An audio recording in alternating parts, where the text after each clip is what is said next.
Hey beautiful people, it's Vienne and welcome back to my channel. Today I'm going to be doing something I've wanted to do for a while, and I'm going to start a little series on this channel. It's going to be called How to Write a Song in 15 Minutes or Less. So I'm going to set a timer on my phone for 15 minutes. I'm going to write a song. I'm going to talk to you guys about how I write my songs, and then I'll play it and we'll see how it goes. And if it goes well, then I might do a music video for it, maybe not, I don't know, we'll see how it goes. So without further ado, let's get right on into it. Alright, so now we're here facing my piano. I have this really helpful tool. I love it. It is a songwriter's journal, and I'm on my third one right now because I love them so much, and they're really easy to write your songs in. It has a little spot where you can put the date that you wrote them, the title, the tempo, the feel. Right here you write all the lyrics, so you have like verses, choruses, etc. And right here you can write down all the music.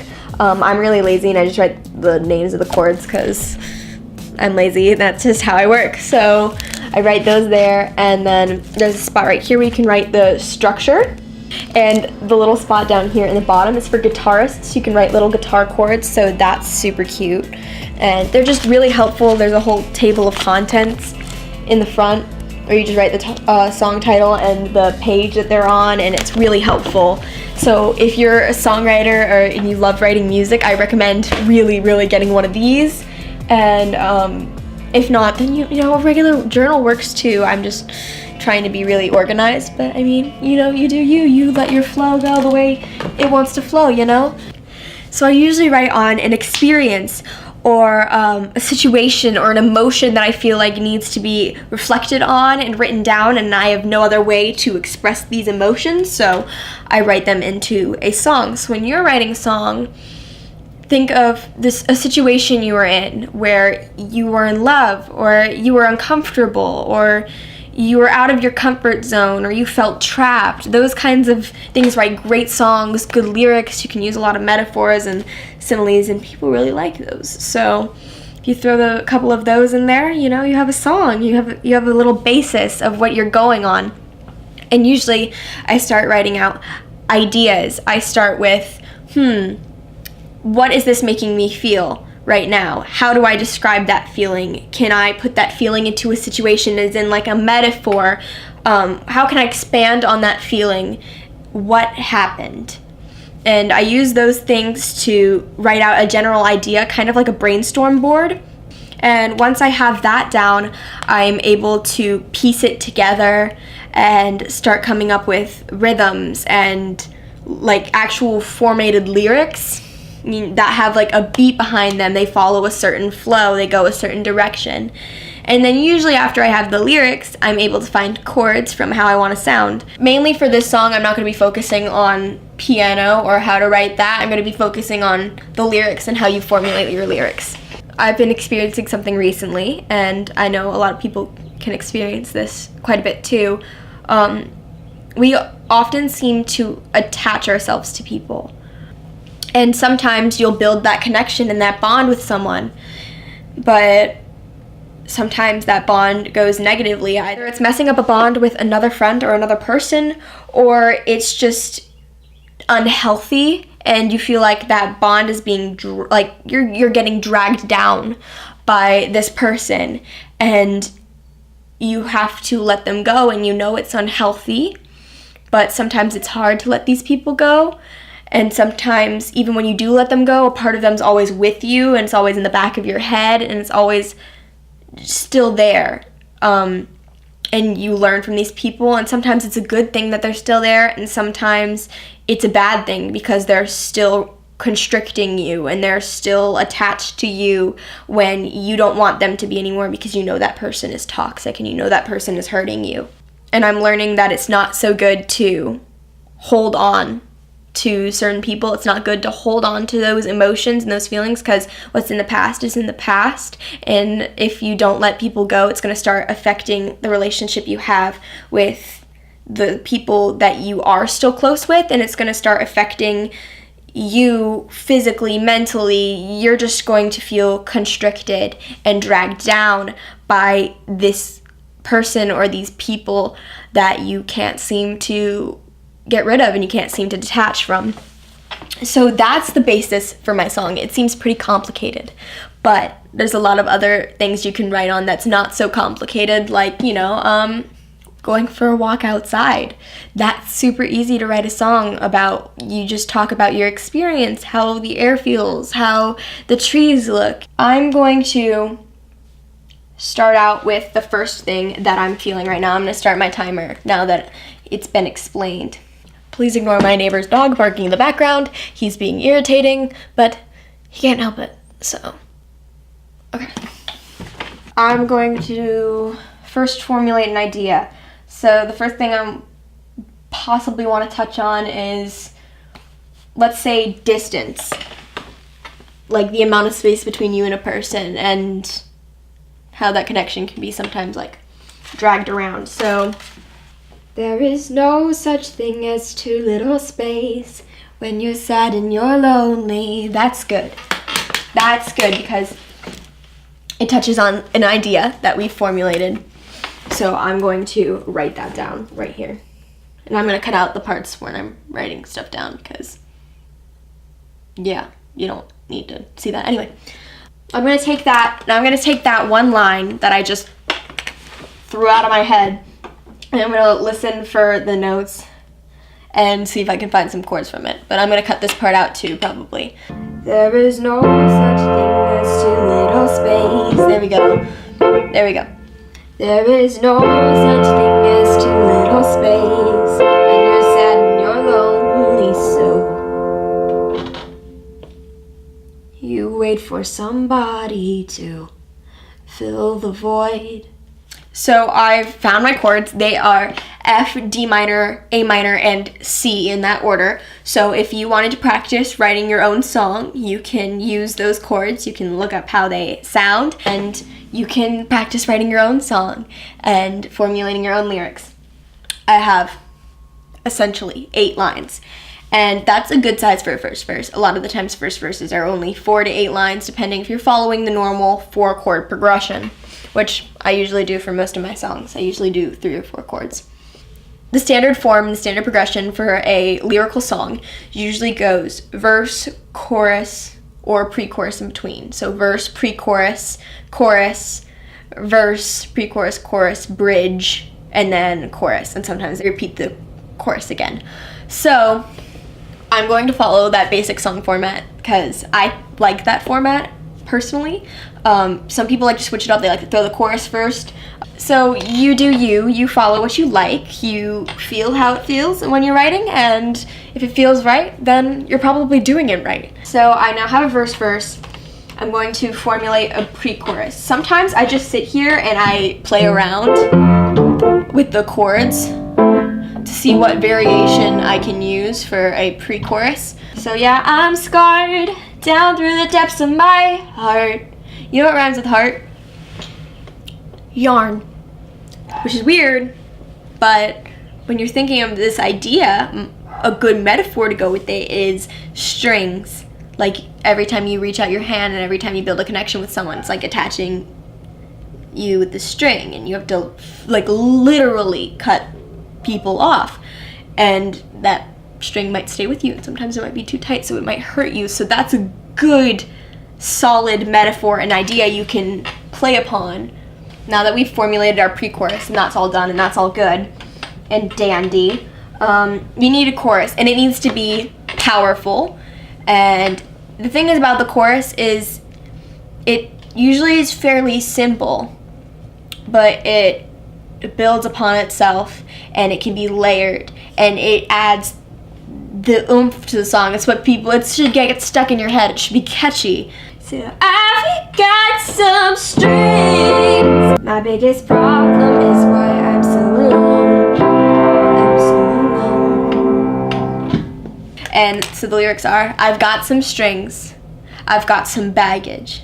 Is that a knock at the door? Here's another package. Packages can also represent more problems, so your problems keep coming and you can't stop them. The next line is, I've got some strings and I can't let go. That's pretty simple, super self-explanatory, but with the melody it's catchy. I can't let go of people. It's really hard for me to fully cut people off. And my biggest problem is why I'm so alone. So, and that's why I'm alone, because I grab onto people and I attach myself to these people, and even when I know they're hurting me, they're dragging me down. I can't let go of them. And that's my biggest problem. And essentially, because I have so many people that I'm attached to, that's why I'm alone, because I can't learn from my mistakes, and they all keep leaving one after another because I have problems that I can't seem to work on, and I can't let go of toxic people, so it's damaging the other relationships I have with my friends that are actually good. It's a big paradox, I guess. My biggest problem is why I'm so alone. All right, so when formulating the second verse, I want to talk about my idea I have set would be how you have to cut people off sometimes, what it's like for you, and what it's like for them when you cut them off and when they cut you off. But I want to make it very simple, very plain. I'm going to talk about scissors. I'll hurt anybody on the end of my rope, and some carry their scissors close in their hands. Their end. That makes sense. Yeah, that makes sense. So, fun fact that will help you in any endeavor when writing a song is Rhyme Zone. It is the best app out there because it gives you syllables, and you just type in the word you want to rhyme, and then it'll rhyme it for you. It'll see what rhymes with it. We have about a minute left. I'm gonna speed through on how to teach you how to write a bridge. So, a bridge, essentially, it can be completely different rhythm-wise from the other song. It can be a break. That's why people call it a bridge, because it takes one part of the song and it's different, but it pieces it to the other part of the song.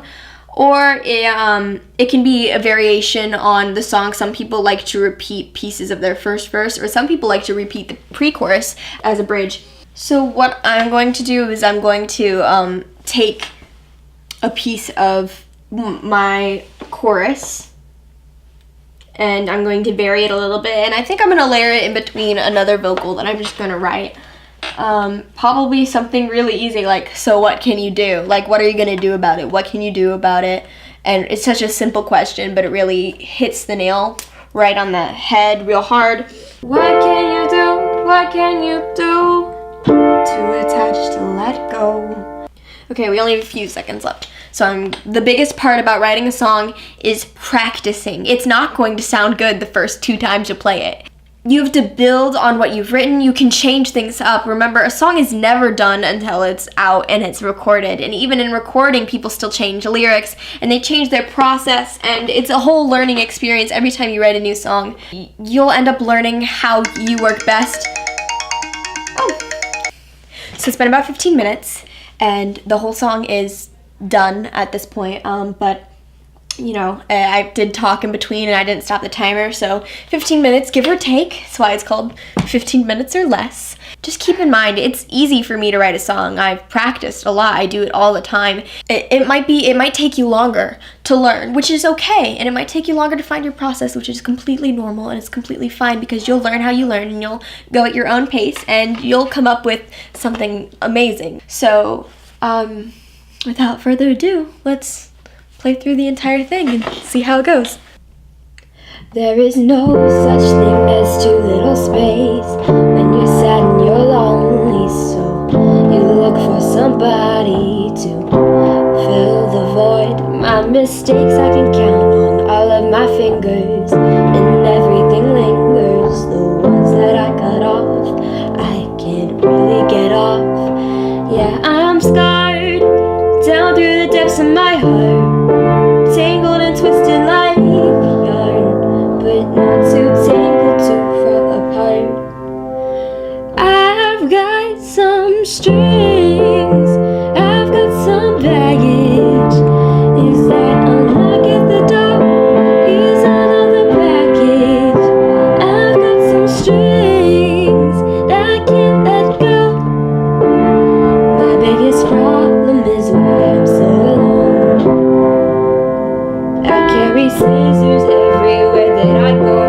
And I'm not even sorry, 'cause I'll hurt anybody on the end of my rope. And some carry their scissors close in their hands, so nothing can hurt them. But it's even worse when I'm on the other end. Yeah, I'm scarred down through the depths of my heart, tangled and twisted like yarn, but not too tangled to fall apart. And I've got some strings, I've got some baggage. Is that a knock at the door? Here's another package. I've got some strings, and I can't let go.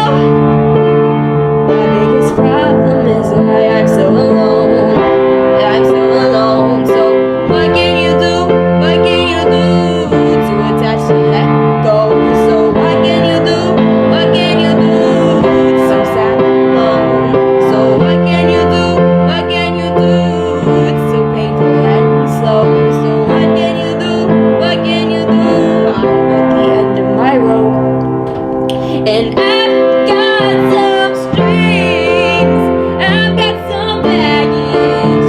Is there a knock at the door? Here's another package. I've got some strings, I can't let go. My biggest problem is why I'm so alone. I'm so alone. So what can you do? What can you do to attach to let go? So what can you do? What can you do when you're sad and alone? So what can you do? What can you do? It's so painful and slow. So what can you do? What can you do? I'm at the end of my rope. Alright, so that was the finished song, all complete. I hope you enjoyed this video, and if you did, please give it a big thumbs up and hit that red subscribe button down below. I would really appreciate it. It would mean the world to me. And I hope you learned something from this video and you can take something, at least a little tidbit of information away from this video and apply it to your own songwriting. Let me know in the comments below if you have a specific artist you want to write a song like, and I can write a song like that artist would, and maybe I can help you out a little bit. But either way, that's the end of the video. Hope y'all enjoyed, and I'll catch you on the flippy flip. Bye.